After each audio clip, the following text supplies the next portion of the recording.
아따 주인님들, 오늘도 잘 지내셨소? 춘심이가 또 재미나게 들려드릴 이야기가 있으니께 얼른 앉으시고 귀 쫑긋 세워두소.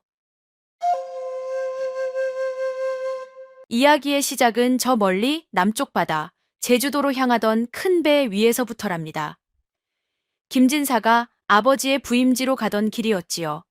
이 김진사로 말할 것 같으면 태어나서 손에 물 한 방울 묻혀본 적 없고 숟가락 하나 제 손으로 들어본 적 없는 그야말로 온실 속의 화초 같은 양반이었습니다. 헌데 하늘도 무심하시지. 갑자기 먹구름이 몰려오더니 집채만한 파도가 배를 덮친 것이 아니겠소?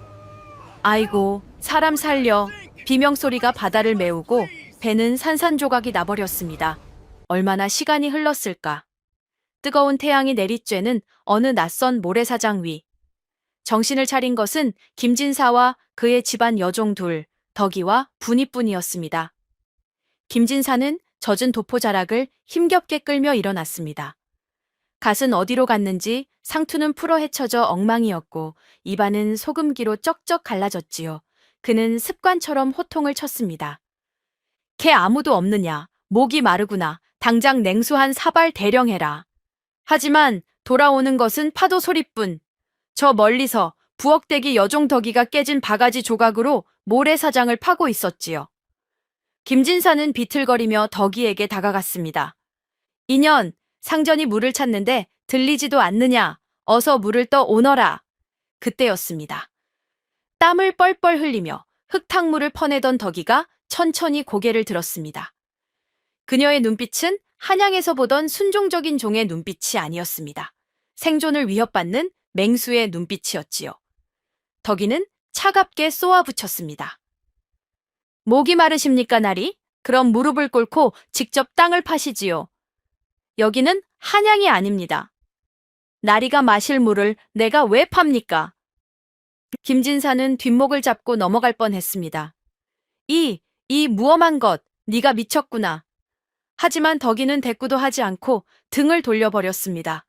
이것이 바로 그 처절하고도 웃지 못할 무인도 생존기의 첫 장면이었답니다. 첫날의 충격이 가시기도 전에 무인도의 현실은 냉혹하게 다가왔습니다. 김진사는 여전히 자신이 양반이라는 착각 속에 빠져 있었지요. 그는 젖은 도포를 말리겠다며 나뭇가지에 걸어놓고는 헛기침을 하며 덕이와 분이에게 이것저것 지시를 내리기 시작했습니다. 분이야, 너는 저쪽 숲으로 가서 먹을 만한 과실이 있는지 살펴보거라. 덕이 너는 물을 더 확보하고 내가 쉴 만한 그늘을 만들거라. 하지만 두 여종은 콧방귀도 뀌지 않았습니다. 분이는 파도에 떠밀려온 밧줄 조각과 나무 판자를 주워 모으느라 바빴고 덕이는 숲속으로 사라져 버렸지요. 허허, 이것들이 단체로 실성을 했나. 김진사는 홀로 덩그러니 남겨졌습니다. 배는 꼬르륵거리고 목은 타들어가는데 할 수 있는 것이라곤 아무것도 없었지요. 그는 평생을 글공부만 했습니다. 공자왈 맹자왈은 줄줄 읊어도 당장 눈앞에 있는 야자 열매 하나 까는 법을 몰랐으니까요. 해질녘이 되어 덕이가 돌아왔습니다. 그녀의 품에는 산딸기와 알 수 없는 뿌리들이 한가득이었고 한 손에는 맑은 물이 담긴 큼직한 조개 껍데기가 들려 있었지요. 김진사는 체면도 있고 허겁지겁 다가갔습니다. 오, 덕이야. 역시 네가 재주가 좋구나. 이리 내놓거라. 하지만 덕이는 그를 세욱 지나쳐 분이에게 물을 건넸습니다. 마셔 분이야. 고생했어. 야, 이년아. 상전은 나다. 내가 먼저 마셔야지. 김진사가 발을 동동 구르며 소리쳤습니다. 덕이는 그제야 김진사를 쳐다보며 말했습니다. 나리, 이 섬에는 양반도 없고 상놈도 없습니다. 오직 일하는 입과 노는 입만 있을 뿐이죠. 노는 입에 들어갈 물은 없습니다. 김진사는 그날 생전 처음으로 목이 말라 울고 싶다는 생각을 했답니다. 자신이 평생 자랑해온 가문과 학식이 이곳에서는 썩은 지푸라기만도 못하다는 것을 뼈저리게 느낀 순간이었지요. 밤이 되자 무인도는 또 다른 얼굴을 드러냈습니다. 낮에 뜨거운 태양은 온데간데 없고 뼈를 내는 듯한 추위가 몰려왔지요. 분이가 주워온 마른 나뭇가지로 덕이가 부싯돌을 쳐 힘겹게 불을 피웠습니다. 따스한 온기가 퍼지자 김진사는 슬금슬금 불가로 다가갔습니다. 으흠, 밤바람이 차구나. 내 자리는 어디냐? 제일 따뜻한 안쪽 자리를 비워두었겠지? 김진사가 당연하다는 듯 불 곁에 엉덩이를 들이밀자 덕이가 발로 모래를 툭 차며 그를 막아섰습니다. 비키십시오. 거기는 바람을 막아주는 자리라 분이가 자야 합니다. 나리는 저쪽 바깥에서 주무시죠. 뭐라? 내가 바깥바람을 맞으며 자라고? 내년이 정령 죽고 싶은 개냐? 김진사가 눈을 부라리며 호통을 쳤지만 덕이는 꿈쩍도 하지 않았습니다. 오히려 이글거리는 모닥불보다 더 뜨거운 눈빛으로 김진사를 노려보았지요. 나리, 오늘 하루 종일 뭐 하셨습니까? 손 하나 까딱 안 하고 그늘에 앉아 계셨죠? 우리는 죽도록 일해서 불 피우고 물 구해왔습니다. 일하지 않는 자는 먹지도 말고 따뜻하게 잘 자격도 없습니다. 억울하면 내일 밥값이라도 하십시오. 덕이의 기세에 김진사는 기가 죽어 뻐끔거릴 뿐이었습니다. 옆에 있던 분이가 안절부절 못하며 말했습니다. 언니? 그래도 날이신데? 놔둬. 여기서 얼어 죽든 굶어 죽든 정신 못 차리면 어차피 죽은 목숨이야. 덕이는 단호했습니다. 결국 김진사는 모닥불 끄트머리, 찬바람이 숭숭 들어오는 자리에 쭈그리고 앉아야 했습니다. 밤새 오들오들 떨며 그는 이를 갈았습니다. 두고 보자. 한약만 가면 요절을 낼 것이다.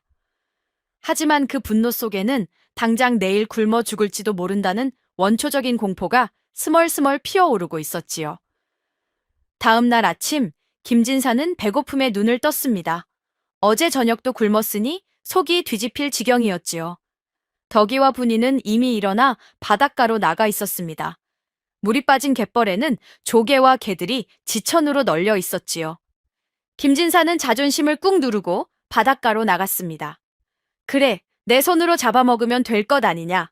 조개 줍는 게 뭐 그리 어렵다고. 그는 도포 자락을 걷어 올리고 갯벌로 들어갔습니다. 하지만 책상 물림인 그에게 갯벌은 지옥이나 다름없었습니다. 발은 푹푹 빠지고 미끌미끌한 이끼에 넘어져 엉덩방가를 찍히 일쑤였지요. 게다가 조개라는 것들이 어찌나 꼭꼭 숨어 있는지 호미도 없이 맨손으로 뻘을 파헤치려니 손톱 밑에 흙만 잔뜩 끼고 아무것도 나오지 않았습니다. 에잇! 이 천한 것들이 어디 숨은 게냐. 김진사가 흙탕물 튀기며 허둥대고 있을 때 분이가 다가왔습니다. 그녀의 바구니에는 이미 큼직한 조개들이 가득했지요. 분이는 한심하다는 듯 혀를 끌끌 차며 말했습니다. 날이 그렇게 마구잡이로 파면 힘만 빠집니다. 여기를 보셔요. 구멍이 뽕 뚫린 곳, 여기를 살살 파야 조개가 나옵니다. 분이의 시범을 본 김진사는 얼굴이 벌개졌습니다. 친모인 분이에게 조개 캐는 법을 배우다니 양반 체면이 말이 아니었지요. 하지만 배고픔 앞에서는 체면이고 뭐고 없었습니다. 그는 분이가 가르쳐준 대로 쭈그리고 앉아 조개를 캐기 시작했습니다. 한참을 끙끙대다 마침내 조개 하나를 손에 쥐었을 때 김진사는 묘한 희열을 느꼈습니다. 잡았다. 비록 손은 흙투성이가 되고 옷은 젖었지만 제 손으로 먹을 것을 구했다는 사실이 묘하게 뿌듯했던 것입니다. 저녁이 되었습니다. 덕이가 작살로 물고기를 몇 마리 잡아왔지요. 김진사가 캐온 조개 몇 개도 보태줬습니다. 덕이는 물고기 손질을 시작하며 김진색에 명령했습니다. 나리, 불 좀 지키고 계십시오. 이거 꺼지면 오늘 저녁은 생으로 씹어 드셔야 합니다. 김진사는 감히 내게 명령을 하고 발끈했지만 생선을 얻어먹으려면 시키는 대로 해야 했습니다. 그는 불 앞에 쭈그리고 앉아 나뭇가지를 툭툭 던져 넣었습니다. 그런데 불이라는 게 참 요물단지더군요. 너무 많이 넣으면 연기만 나고 너무 적게 넣으면 사그라들고. 김진사는 연기에 눈물 콧물을 쏟으며 부채질을 해댔지만 불길은 점점 약해지더니 결국 피식 하고 꺼져버리고 말았습니다. 아, 안 돼. 살아나거라. 제발. 김진사가 숯검정이 된 얼굴로 꺼진 불씨를 후후 불고 있을 때 덕이가 생선을 들고 돌아왔습니다. 싸늘하게 식은 아궁이를 본 덕이의 눈썹이 꿈틀거렸지요. 날이 불 꺼트리셨습니까? 아, 아니 그게 바람이 갑자기 불어서 덕이는 생선을 바닥에 던지고 버럭 소리를 질렀습니다. 이 화상가 밥값 좀 하라니까 기어이 사고를 쳐? 날이 머릿속에 든 그 잘난 공자 맹자 말씀이 불 피우는데 무슨 소용입니까? 불씨 하나 못 지키는 주제에 무슨 양반이라고 거드름입니까? 김진사는 태어나서 처음으로 그것도 부엌대기 여종에게 삿대질을 당하며 혼이 났습니다. 분하고 억울해서 눈물이 핑 돌았지만 반박할 수가 없었습니다. 실제로 그의 학식은 이곳에서 불씨 하나 살리는데 아무런 도움이 되지 않았으니까요. 그날 밤 세 사람은 결국 불 없이 비린내 나는 생선을 씹으며 처량한 밤을 보내야 했습니다. 며칠 뒤 무인도에 거센 폭풍우가 몰아쳤습니다. 하늘에 구멍이라도 뚫린 듯 비가 쏟아지고 바람은 나무를 뽑을 듯이 불어댔지요. 그들이 지내던 임시거처는 순식간에 날아가 버렸습니다. 동굴로 피해야 해. 어서! 덕이가 소리쳤습니다. 덕이와 분이는 서둘러 도구와 식량을 챙겨 뛰기 시작했습니다. 그런데 김진사가 보이지 않았습니다. 뒤를 돌아보니 김진사가 무너진 거처 잔해 속에서 무언가를 필사적으로 찾고 있는 것이 아니겠소? 나리, 뭐 하십니까? 죽고 싶으세요? 내 책 보따리가 없어졌다. 아버님께 드릴 서찰도 거기 있는데. 김진사는 비바람 속에서 젖은 책 몇 권을 끌어안고 울상을 짓고 있었습니다. 덕이는 기가 막혀 달려갔습니다.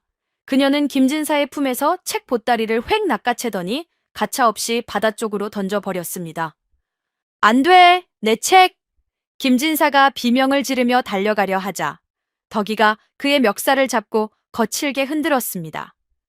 빗물에 젖은 덕이의 얼굴은 무시무시했지요. 정신 차리십시오. 종이 쪼가리가 목숨보다 중합니까? 지금 안 가면 다 죽는단 말입니다. 덕이는 멍하니 있는 김진사를 질질 끌다시피 하여 바위 절벽 아래 동굴로 밀어 넣었습니다. 천둥 소리가 요란하게 울리고 김진사는 덜덜 떨며 덕이의 뒷모습을 바라보았습니다. 책을 잃어버린 슬픔보다 덕이의 그 압도적인 기세에 눌려 아무 말도 할 수 없었지요. 비바람을 맞으며 무리했던 탓일까요? 김진사는 그날 밤부터 고열에 시달리며 쓰러지고 말았습니다. 얼굴은 불덩이 같고 식은땀을 줄줄 흘리며 헛소리를 해댔지요. 어머니, 춥습니다. 물 좀 주십시오. 평소에는 얄밉기 그지없던 양반이었지만 막상 죽을 듯이 앓는 모습을 보니 덕이와 분이의 마음도 편치 않았습니다. 언니, 날이 이러다 큰일 나는 거 아니야? 분이가 걱정스레 물었습니다. 덕이는 한숨을 푹 쉬며 젖은 수건을 김진사의 이마에 얹어주었습니다. 밉상이어도 어쩌겠니? 여기서 송장 치울 수는 없잖아. 두 여종은 밤새 잠도 자지 않고 김진사를 간호했습니다. 덕이는 빗속을 뚫고 나가 해열에 좋다는 약초를 구해왔고 분이는 그것을 입으로 씹어 으깬 뒤 김진사의 입에 흘려 넣어주었지요. 제발 살아나십시오, 나리. 살아서 한양 가서 우리 면천시켜 주셔야죠. 덕이는 투덜거리면서도 김진사의 손발을 주물러 주었습니다. 김진사는 꿈결 속에서 누군가가 자신을 따뜻하게 안아주고 보살펴주는 것을 느꼈습니다. 그것은 어릴 적 어머니의 품 같기도 했고 칠흑 같은 어둠 속에 유일한 빛 같기도 했습니다. 꼬박 사흘을 앓던 김진사가 마침내 눈을 떴습니다. 열은 내렸지만 몸은 천근만근이었지요. 그가 눈을 뜨자 가장 먼저 보인 것은 모닥불 옆에서 쪽잠을 자고 있는 덕이와 분이의 퀭한 얼굴이었습니다. 두 사람의 얼굴은 흙투성이의 피로가 가득했고 손은 약초 물이 들어 시퍼렇게 변해 있었습니다. 김진사는 순간 가슴이 뭉클해졌습니다. 이 아이들이 나를 살렸구나. 그는 평생 아랫사람의 노고를 당연하게 여기며 살아왔습니다. 하지만 죽음의 문턱을 넘나들고 나니 자신을 위해 헌신한 두 여종의 진심이 비로소 보이기 시작한 것입니다. 잠에서 깬 분이가 김진사를 보고 환하게 웃었습니다. 날이 정신이 드셔요? 김진사는 목이 메어 말이 잘 나오지 않았습니다. 그는 마른 침을 삼키며 더듬더듬 입을 열었습니다. 고맙다. 평생 처음 해보는 말이었습니다. 덕이는 퉁명스럽게 살아났으면 됐습니다. 밥값은 하셔야죠. 라고 대꾸했지만 그녀의 입가에도 희미한 미소가 번졌습니다. 그날 이후 김진사는 달라졌습니다.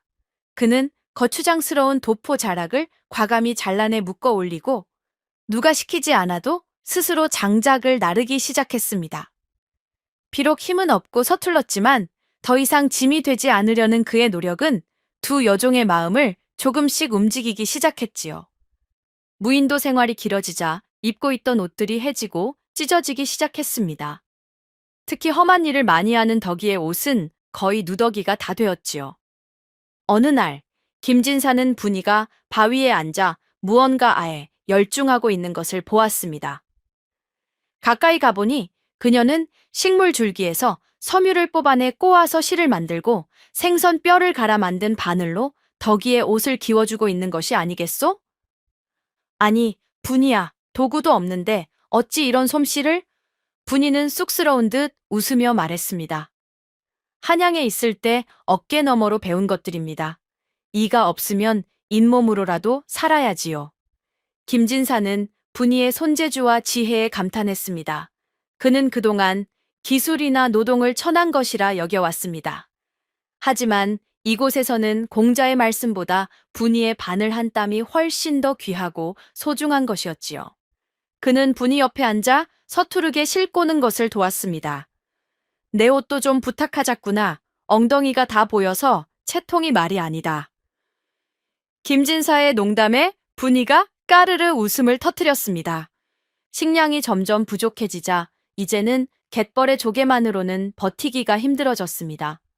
덕이는 숲속에 출몰하는 멧돼지를 잡기로 결심했지요. 하지만 혼자서는 무리였습니다. 나리, 창을 드십시오. 이제 사냥을 배우셔야 합니다.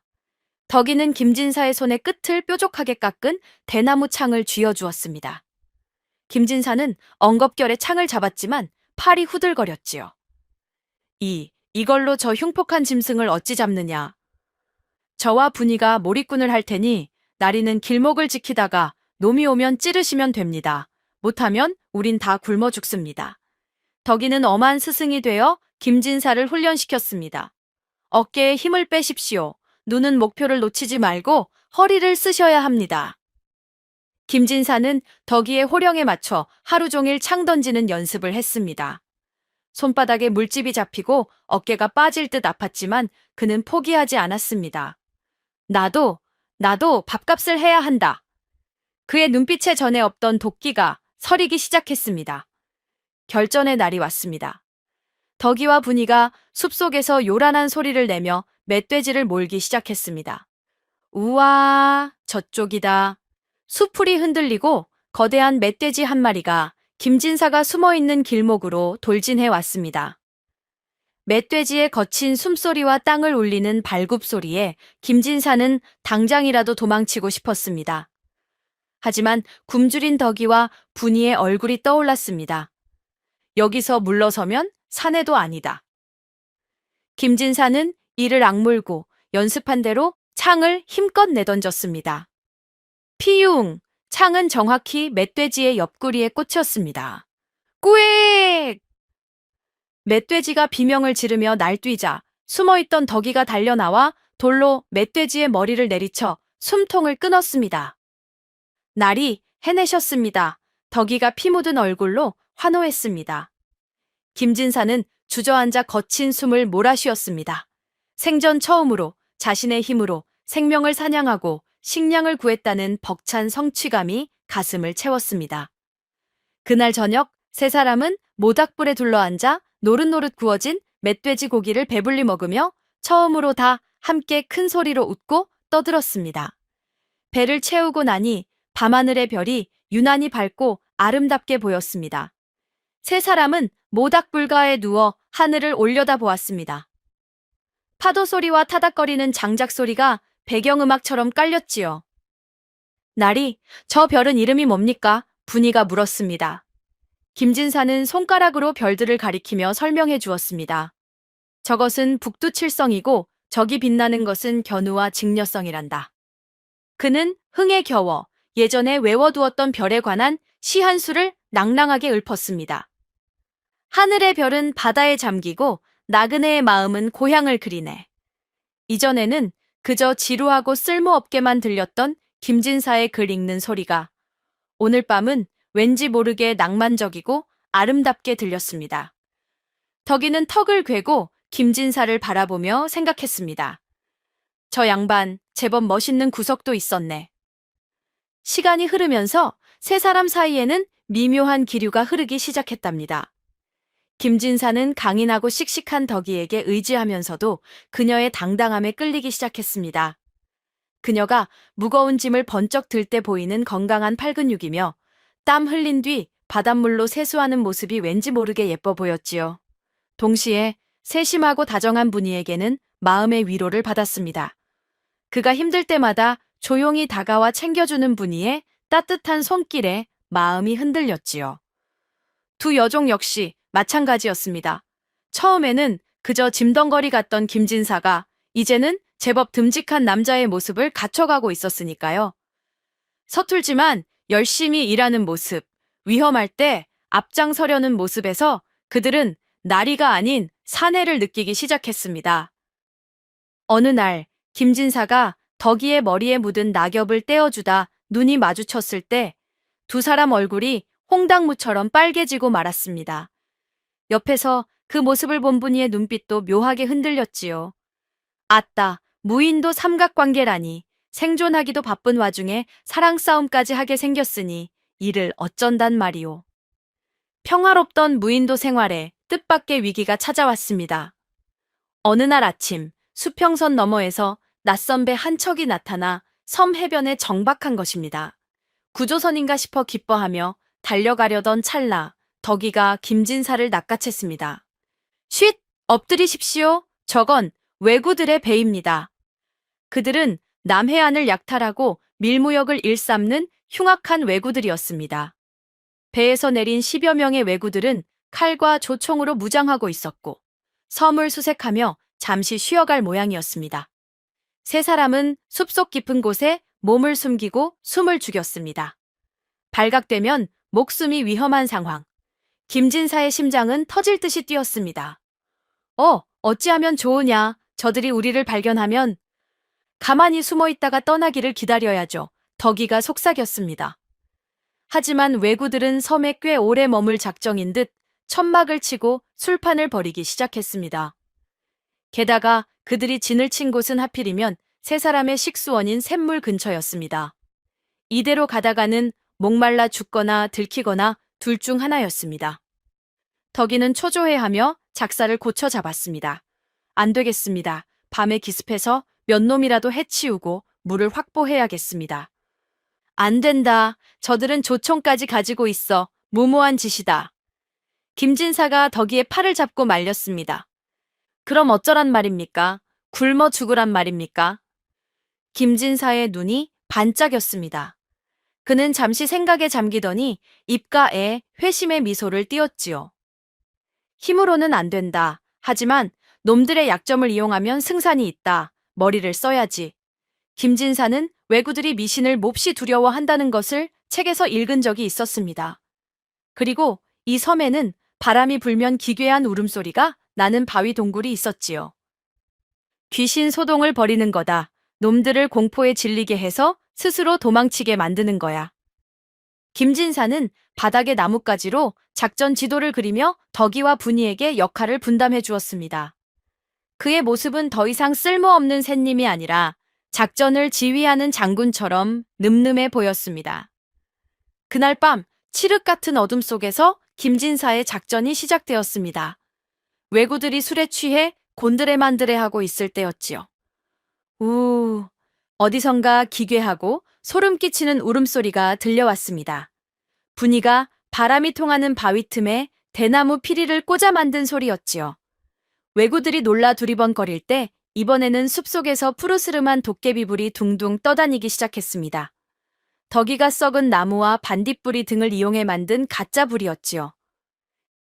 귀신이다! 왜구들이 술렁거리기 시작했습니다. 그때 바위 절벽 위에서 김진사가 하얀 천을 뒤집어 쓰고 나타나 웅장하고 엄숙한 목소리로 호통을 쳤습니다.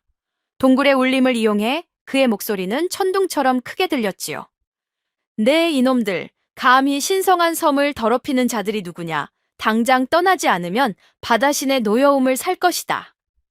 동시에 덕이가 미리 준비해둔 바위들을 굴려 떨어뜨리자 쿠쿠쿠쿵 하는 굉음이 울려 퍼졌습니다. 공포에 질린 왜구들은 혼비백산하여 무기도 버리고 배로 도망치기 바빴습니다. 아이고, 살려주십시오. 도망가자. 왜구들의 배가 허둥지둥 섬을 떠나는 모습을 보며 세 사람은 바위 뒤에서 배를 잡고 웃었습니다. 하하하, 꼴 좋다. 나리의 목소리가 저렇게 큰 줄은 처음 알았습니다. 왜구들이 떠나고 난 뒤 해변에는 그들이 버리고 간 쌀과 술, 그리고 각종 도구들이 널려 있었습니다. 세 사람은 횡재를 한 셈이었지요. 덕이와 분이는 김진사를 바라보며 진심 어린 존경의 눈빛을 보냈습니다. 나리, 아니 대장님, 정말 대단하셨습니다. 저희는 상상도 못할 작전이었습니다. 덕이가 엄지손가락을 치켜쓰자 김진사는 쑥스러운 듯 코를 문질렀습니다. 아니다. 너희들의 용기가 없었다면 불가능한 일이었다. 덕이 네가 불을 만들고 분이 네가 소리를 내주지 않았느냐. 우리가 함께 해낸 것이다. 김진사는 두 여종에게 깊이 고개를 숙여 감사를 표했습니다. 양반이 종에게 고개를 숙이다니 한양에서는 상상도 못할 일이었지요. 하지만 이곳에서 그들은 더 이상 주인과 종이 아니었습니다. 몇 달이 지났을까? 이제 세 사람은 무인도 생활에 완벽하게 적응해 있었습니다. 움막도 제법 튼튼하게 지었고 텃밭도 일구었지요. 그러던 어느 날 수평선 멀리서 낯익은 깃발을 단 배 한 척이 다가오기 시작했습니다. 바로 관아의 수색선이었습니다. 배다, 구조선이다. 세 사람은 해변으로 달려나가 소리를 지르고 불을 피워 신호를 보냈습니다. 드디어 고향으로 돌아갈 수 있다는 기쁨에 가슴이 벅차올랐지요. 하지만 배가 점점 가까워질수록 세 사람의 얼굴에는 기쁨과 함께 묘한 아쉬움과 두려움이 스치고 지나갔습니다. 이곳에서는 서로가 평등한 동료이자 친구였지만 배를 타고 육지로 돌아가는 순간 다시 엄격한 신분의 굴레가 그들을 올가맬 것이기 때문입니다. 김진사는 다시 점잖은 양반이 되어야 하고 덕이와 분이는 다시 굽신거리는 여종이 되어야 했습니다. 이 자유롭고 평등했던 꿈같은 시간들이 이제 끝나는구나. 세 사람은 말없이 서로를 바라보았습니다. 구조선이 해변에 닿기 직전 김진사는 결심한 듯 덕이와 분이의 손을 꽉 잡았습니다. 그의 손은 이제 부드러운 선비의 손이 아니라 굳은 살이 박인 투박한 사내의 손이었습니다.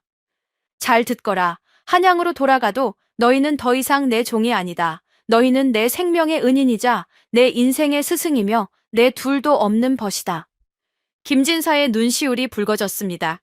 내 맹세하마. 돌아가면 너희를 반드시 면천시켜 양인이 되게 해주겠다. 그리고 평생 너희를 지키고 귀하게 여길 것이다. 이곳에서의 기억을 우리 셋만의 비밀과 우정을 절대 잊지 않을 것이다. 덕이와 분이의 눈에서도 눈물이 주르륵 흘러내렸습니다. 나리, 아니 대장님. 세 사람은 구조선이 도착하기 전 마지막으로 뜨겁게 포옹했습니다. 세 사람은 무사히 구조되어 한양으로 돌아왔습니다. 죽은 줄 알았던 아들이 살아 돌아오자 김진사 댁은 축제 분위기였지요. 김진사는 약속을 지켰습니다. 그는 아버지에게 간청하여 덕이와 분이를 면천시키고 그들에게 넉넉한 재물을 주어 자립할 수 있게 해주었습니다. 덕이는 작은 주막을 차려 솜씨 좋은 여주인이 되었고 분이는 비단 가게를 열어 솜씨를 뽐냈지요. 그리고 김진사는 어떻게 되었냐고요? 그는 다시 도포를 입고 갓을 쓴 점잖은 선비로 돌아갔지만 예전의 그 꽉 막힌 양반은 아니었습니다. 그는 백성들의 삶을 이해하고 실질적인 도움을 주는 훌륭한 관리가 되었지요. 그리고 비가 오는 날이나 유난히 별이 밝은 밤이면 세 사람은 아무도 모르게 김진사의 사랑방에 모이곤 했습니다. 그들은 활의 조개를 구워 먹으며 양반이 갯벌에서 뒹굴고 여종이 호령했던 그 무인도의 추억을 안주 삼아 밤새도록 웃음꽃을 피웠다고 합니다. 그때 날이 멧돼지 보고 오줌 지릴 뻔한 거 기억나십니까? 어허, 이 녀석이 그때 내 창 던지기 솜씨를 잊은 개냐? 세상의 눈에는 여전히 양반과 천민 출신이었지만 그 방 안에서만큼은 그들은 영원한 무인도의 대장이자 전우들이었답니다. 자, 주인님들, 무인도, 양반은 조개를 줍는다. 이야기는 여기까지입니다. 어떤 상황에서도 사람 귀한 줄 알고 서로 의지하며 사는 것이 최고의 생존법 아니겠소이까? 이 춘심이 다음에 또 재미난 이야기 보따리 들고 찾아오겠습니다요. 고맙소이다. 고맙소이다. 고맙소이다. 고맙소이다. 고맙소이다. 고맙소이다. 고맙소이다. 고맙소이다. 고맙소이다. 고맙소이다. 고맙소이다. 고맙소이다. 고맙소이다.